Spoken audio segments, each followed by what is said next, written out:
최근에 8월 위기설이 나오고 있습니다.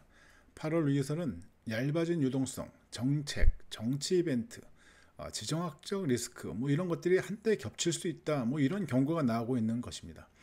반드시 충격이 위기로 현실화될 거다 이런 의미는 아닌 거죠. 하지만 시장 변동폭이 커질 수 있는 환경이기 때문에 아무래도 좀 방어적인 투자 포트를 갖추고 그리고 현금 비중도 좀 점검할 필요가 있지 않나 이런 생각이죠.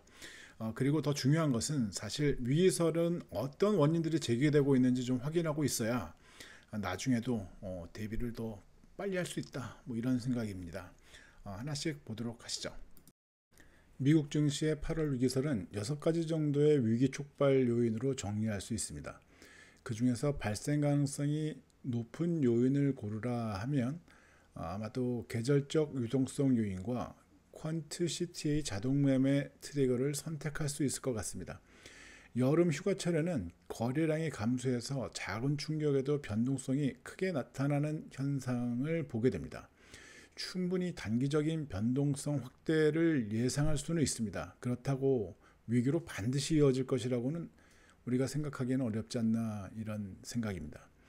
두 번째 요인은 퀀트 CTA 자동 매매 트리거인데 작년 8월 달에 단기 급락이 발생했던 요인이기도 합니다. 변동성 컨트롤 펀드는 기계적인 매도가 일어나는데 그 규모가 한 7천억 달러 정도인 것으로 지금 판단하고 있어서 변동성 지수가 높아지게 되면 단기 급락이 재현할 수 있다라는 것을 지금 걱정하고 있는 것 같습니다. 나머지 요인들은 대부분 불확실성이 제고된 상태라서 크게 우려할 이유는 없다고 봅니다. 관세는 중국을 제외하고 8월 1일경이면 협상이 완료될 것이고 연방정부가 갖고 있는 재정이 현금 고갈이라는 압박 이런 것들에 대한 문제는 감세 법안으로 이미 해결이 된 것 아닌가 이런 생각도 들고 그리고 일본, 유럽에서 대규모 투자를 계획하고 있기 때문에 미국에서 현금 부족이다 이런 것보다는 오히려 유동성 확대로 금에 아니면 다른 원자재 가격이 급등하는 그런 현상이 나타나거나 아니면 비트코인이나 다른 가상자산으로 현금 유입이 확대될 가능성이 더 높아지는 그러한 문제를 우리가 우려해야 될 것 같습니다. 지금 보고 계신 화면은 지금 기사 제목 제가 좀 나열했습니다. 그러니까 지금 여러 가지 위기설이 나왔던 그러한 기사들인데요.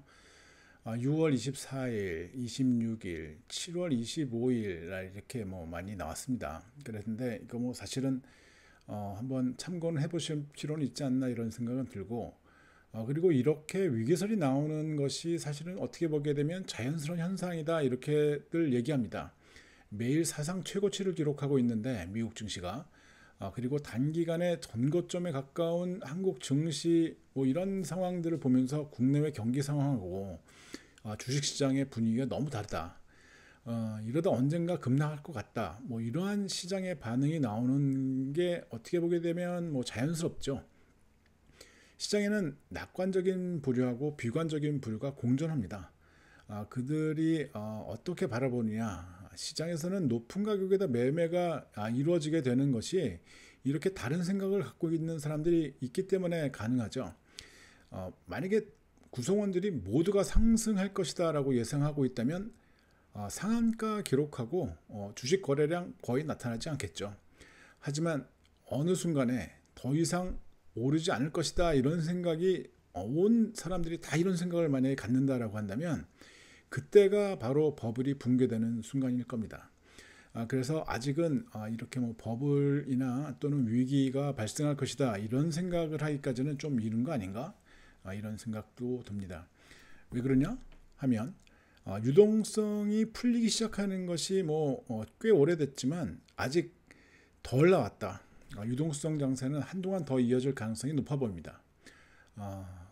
여기까지 하겠습니다. 참고할 만한 그러한 기사 계속 보도록 하시죠.